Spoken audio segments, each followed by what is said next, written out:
Hey guys, I'm here with Antoine Valentone. How are you? Doing great, Matt. Thanks. How about you? Excellent. Antoine Valentone has over 20 years of experience in customer success. And would you mind telling us a little bit more, besides the fact that you're a VP customer success at Teamable Software? Yeah, absolutely, Matt.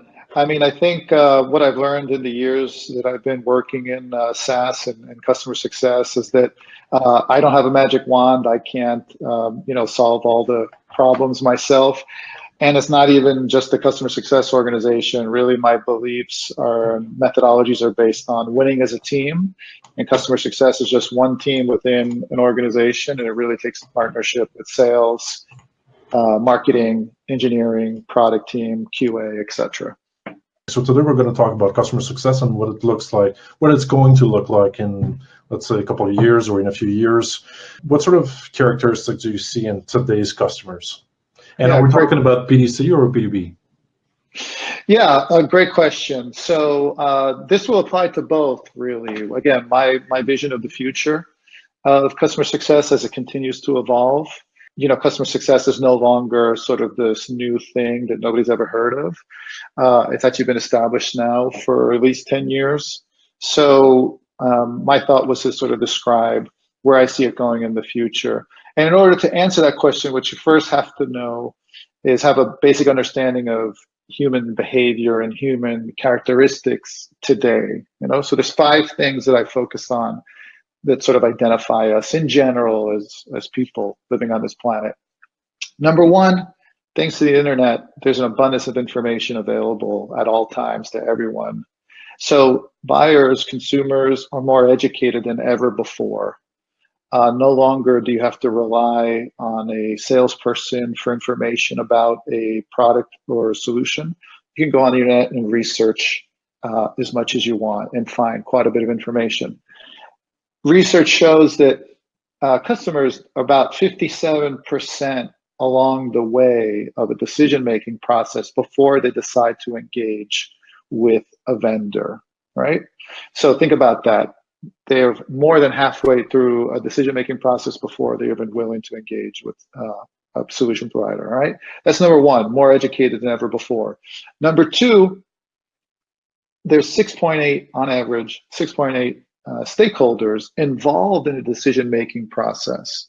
All right. So again, if you move into enterprise sort of solution, big ticket item, there might be more than 6.8. If you're down market, it might be less, but on average, 6.8 different stakeholders. And imagine the complexity of if you're a solution provider having to appease and speak to 6.8 different sort of personas. A VP of marketing has different feelings and needs than a VP of sales, et cetera, et cetera.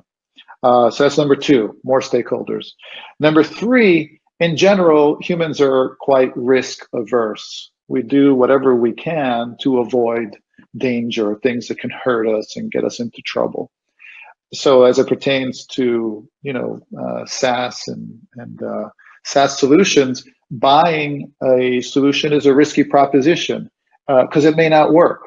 And you don't want to be the person that vouched for, this capital purchase and then finding out 3 to 6 months later, the solution can't do what was promised. And that could mean your job in some cases, right? So consumers are trying to avoid those kind of dangers as much as possible. All right, number four, in general, we're quite impatient. We know what we want and we want it now. We don't want to wait for it. And the reason that is because, we live on an on-demand culture. With our cell phones, online, we can order just about anything we want and get it instantaneously, whether it's a movie, a book, TV shows. You can order products through Amazon delivered to your door, oftentimes the same day. So that has almost eliminated our ability to wait for things any longer. It used to be we had to drive to the store and we had to wait online, and now we get things delivered. So that has conditioned us to expect that type of response in every interaction that we have. And if we don't get what we want immediately, it's quite frustrating to us. And then the last thing, number five, is very short attention spans. Microsoft did a research a couple of years ago. On average, humans can only hold their attention for about 8 seconds on average. compare that to your average goldfish who can hold their attention for 9 seconds. So as you can see, we're not doing very well when it comes to holding our attention, again, especially compared to your average goldfish. And again, that's because we're distracted. At any given moment, we've got cell phones ringing, text messages, tweets, emails, what have you. So all those things are basically a recipe for disaster. If you're a solution provider, how could you possibly hope to meet customers' needs based on those characteristics? Now, what sort of factors drive customers' decision-making process? Yeah, great question. Perfect follow-up. So obviously, again, I just described this perfect storm, right? Okay, so based on those 5 sort of characteristics of your typical consumer, what is it then ultimately that drives the decision-making process? Why do they choose one vendor versus another? And the research shows that about 53% of the time, the decision-making process is based on the buying experience. When someone decides to finally engage with a vendor or solution provider, what does that experience feel like? Is it painful? Is it difficult? Is it cumbersome? Or on the other hand, is it easy? Is it painless? And in essence, is that consumer learning something they don't already know? So remember, we know that research tells us consumers are 57% of the way along a decision-making process before they engage with a vendor. When they finally do reach out, if that vendor is telling them things they already know, that's not an ideal experience. On the other hand, if that solution provider knows the consumer better than the consumer knows themselves, that then creates value. That creates a pleasant buying experience. And that ultimately is what will drive the decision to buy or not to buy. What's that experience like when I finally do engage with the consumer and the vendor? How much do organizations really adapt in order to remain competitive? Yeah, so the problem is, again, most organizations don't have the knowledge to tell a consumer something they don't already know, or they're stuck in this sales process that they feel they have to force the customer into. And again, there's a misalignment. The customer is, this far along, and the sales rep or the, organization that's trying, the vendor is down here. And again, that causes friction and frustration. So the key is 2 things: product expertise and customer expertise. So what I mean by that is product. Do you know your product inside and out? And can you articulate the value to someone, to a customer? So it's not enough to say, this is how you do such and such, or here's the features and the benefits. It's actually more about the value. If you're a fan of Simon Sinek, he talks about starting with why. What's the why? What's the value behind the features and benefits that you have? And how does that make the customer's life better? And then number 2 is, I mentioned it earlier, is customer expertise. Know your customers better than they know themselves. So that's, again, persona, VP of sales versus VP of marketing. That's use case, and it's also vertical. If you are an expert in your product and you're a customer expert, when the consumer does finally engage with you, you'll be able to actually say something interesting, again, meaning something they don't already know, and that creates value. So it boils down to that expertise. Customers are expecting vendors to know more than they already know and to add value to their lives.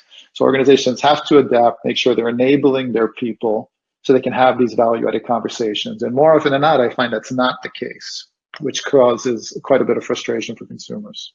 So what's the role of a customer success person? What's a typical customer success candidate profile look like? Right.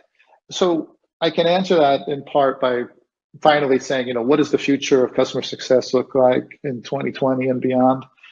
What I think is that customer success will sort of merge with sales and create more of like these trusted advisors, right? Again, people that can speak to customers' needs and communicate value. And typically what I have found in my experience, and I've interviewed hundreds and hundreds of people in my life, it used to be that, you look for the A-type personalities, maybe they were athletes in college, and you look for people with sort of like a competitive edge to them. But what I have found is 3 disciplines that sort of create the type of people that are successful in this type of role. Number one, I like people that have studied communications in college. Again, these are people that are very comfortable speaking in public, as well as communicating and writing. Also, people that studied marketing. Again, these are more extroverted types, usually, again, are very great communication skills, again, comfortable communicating.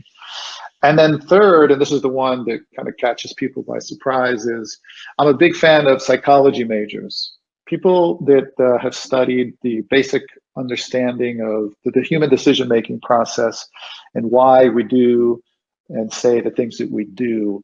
If you're able to understand what drives human behavior fundamentally, you can then speak to consumers in a way that appeals to them, speak to their needs rather than your own. So I'll give you an example. I've heard of sales reps that at the end of a quarter will email or call a customer and say, hey, it's the end of the quarter. I need one more deal to hit my quota. Will you still buy from me? It's an awful technique, one that makes me cringe whenever I hear that. But the truth is, some sales reps are doing that. Now, that speaks to the sales rep's needs, but nothing at all to the consumer's needs. So I look for people that have the emotional intelligence to be able to put their needs aside and focus on what's right for the customer and ask questions and position things in a way that benefits them. And customers ultimately appreciate that quite a bit. And again, that's another example of what I mean by an ideal customer experience or buying experience, where the customer feels like they walk away with some value, irrespective of a sales rep's quota. And what would you mean by the term customer success coach? Yeah, so it's funny. Much of the information that I share, I don't take credit for sort of, inventing or coming up with. I've done a lot of reading, I've studied a lot, and I've obviously had a lot of experience. But most of what I share, I've heard somewhere else, and I just offer it up based with my unique perspective. Now, customer success coach is probably the only thing that I will take credit for sort of coining the phrase. And the customer success coach came from the notion that humans in general don't like to be managed, right? When I was hiring for customer success managers, I didn't think that the name really communicated what the purpose of the role was. So instead, simply put, I hire what I call customer success coaches because I want them to coach customers on how to extract the most value out of this solution, right? So it's a simple wordplay that plays on human psychology. And you'd be amazed at how well received this has been in my experience. It lowers customers' defenses.